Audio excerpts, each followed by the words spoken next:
E o ex-comandante da Aeronáutica, Carlos de Almeida Batista Júnior, afirmou em depoimento à Polícia Federal que o ex-comandante do Exército, Marco Antônio Freire Gomes, ameaçou prender o ex-presidente Jair Bolsonaro caso ele insistisse no plano de golpe. De acordo com o militar, a ameaça ocorreu em uma reunião entre Bolsonaro e chefes das Forças Armadas. O ministro Alexandre de Moraes, do Supremo Tribunal Federal, retirou o sigilo dos documentos. A Polícia Federal, Batista Júnior, então comandante da Aeronáutica no governo Bolsonaro, contou que esteve no Palácio da Alvorada no dia 1º de novembro de 2022. Participaram dessa reunião o ministro da Defesa, general Paulo Sérgio Nogueira, o comandante do Exército, general Freire Gomes, o da Marinha, almirante Garnier, e o advogado-geral da União, Bruno Bianco.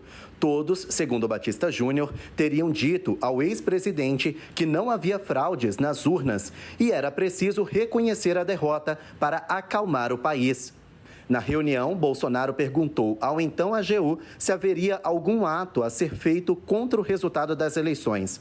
Bruno Bianco afirmou que elas transcorreram de forma legal e não haveria alternativa jurídica para contestar o resultado. Em seguida, o ex-presidente recebeu políticos e fez um discurso à nação. Segundo Batista Júnior, Bolsonaro estava inconformado com o resultado das eleições presidenciais e tinha esperança de reverter o resultado com a apresentação de um estudo que continha supostas irregularidades no pleito. O documento do Instituto Voto Livre não tinha qualquer embasamento técnico, segundo Batista. Batista Júnior também contou aos investigadores que participou de 5 ou 6 reuniões após o segundo turno. Nesses encontros, na presença dos comandantes das forças e do ministro da Defesa, Paulo Sérgio Nogueira, Bolsonaro apresentava a hipótese de utilizar a garantia da Lei da Ordem, GLO, e a decretação do estado de defesa para solucionar uma possível crise institucional. Ao depor, Batista contou que deixou claro a Bolsonaro, em uma dessas reuniões, que esses institutos jurídicos não serviriam para manter o então presidente da República no poder após 1º de janeiro de 2023 e que o ex-presidente ficava assustado. Batista Júnior, então comandante da Aeronáutica, contou à Polícia Federal que, além dele, o general Freire Gomes, na época comandante do Exército, também tentava desestimular o ex-presidente a promover qualquer ruptura institucional.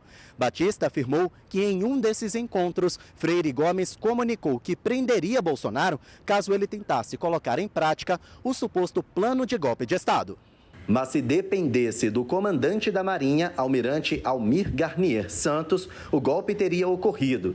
No depoimento, Batista revelou que Garnier afirmou que colocaria as tropas dele à disposição de Bolsonaro.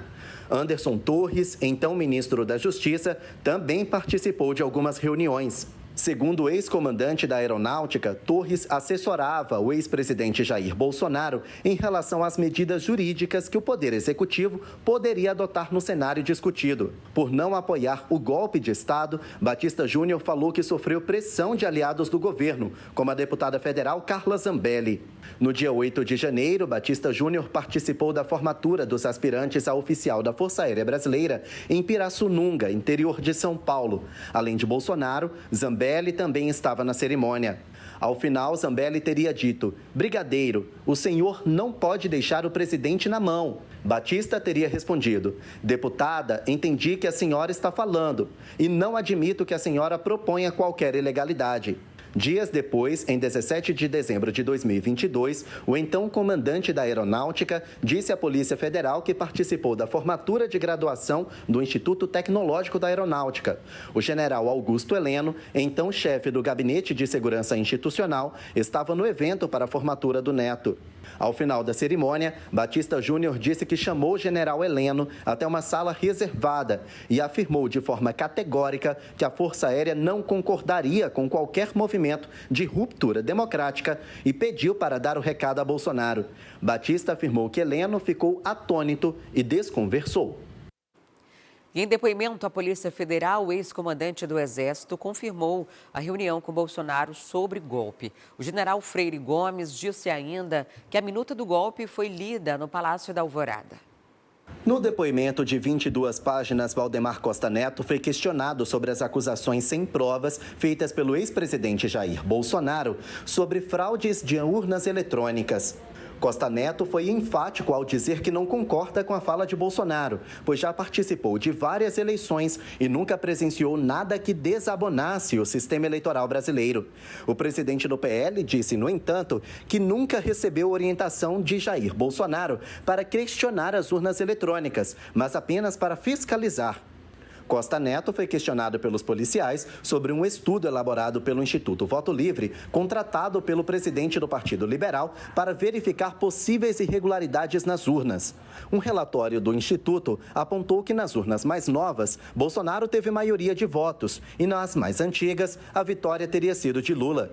Segundo o presidente do PL, os dados, no entanto, não comprovaram irregularidades. Mesmo assim, em novembro do ano passado, Valdemar Costa Neto entrou com uma ação no TSE questionando o resultado das eleições. Como vamos viver, por exemplo, com o fantasma da eleição de 2022? Nós temos que solucionar isso e pedimos ao Tribunal Superior Eleitoral que decida a questão. O TSE multou o PL em quase 23 milhões de reais. Questionado sobre o motivo que o levou a questionar o resultado, Costa Neto disse que quando houve o vazamento do relatório do Instituto, os deputados do PL e o ex-presidente Bolsonaro o pressionaram para ajuizar tal ação no TSE. O ex-presidente do PL não foi o único a dizer em depoimento que não havia provas de fraudes nas urnas eletrônicas. O ex-comandante do Exército, general Freire Gomes, foi questionado sobre o estudo realizado pela Comissão de Fiscalização Eleitoral do Exército. Segundo ele, o relatório apresentado pela comissão não identificou qualquer fraude ou vulnerabilidade no sistema eletrônico de votação. Indagado se o então presidente Jair Bolsonaro tinha ciência de que a comissão não tinha identificado nenhuma fraude nas eleições de 2022, Freire Gomes respondeu que sim. O ex-comandante do Exército também foi questionado sobre as reuniões no Palácio da Alvorada, em que teria sido discutida a tentativa de golpe. Ele disse que se recorda de ter participado de reuniões em que o então presidente Jair Bolsonaro apresentou hipóteses de utilização de institutos jurídicos, como a garantia da lei e da ordem, o estado de defesa e o estado de sítio em relação ao processo eleitoral. Segundo Freire Gomes, em mais de uma oportunidade, Jair Bolsonaro apresentou minutas de golpe. Primeiro uma mais completa, depois outra mais resumida. Os policiais perguntaram especificamente da minuta encontrada na casa do ex-ministro da Justiça, Anderson Torres, e se esse foi o documento apresentado em uma reunião no dia 7 de dezembro de 2022. Como não concordou com o suposto golpe, Freire Gomes ameaçou prender Bolsonaro. Freire Gomes disse que confirma que o conteúdo da minuta de decreto apresentado foi exposto a ele nas reuniões e ressaltou que deixou evidenciado a Bolsonaro e ao então ministro da Defesa, Paulo Sérgio Nogueira, que o Exército não aceitaria qualquer ato de ruptura institucional. Quer ficar por dentro de todas as notícias e programação da TV A Crítica? Então já se inscreve e ativa o sininho. E até o próximo vídeo.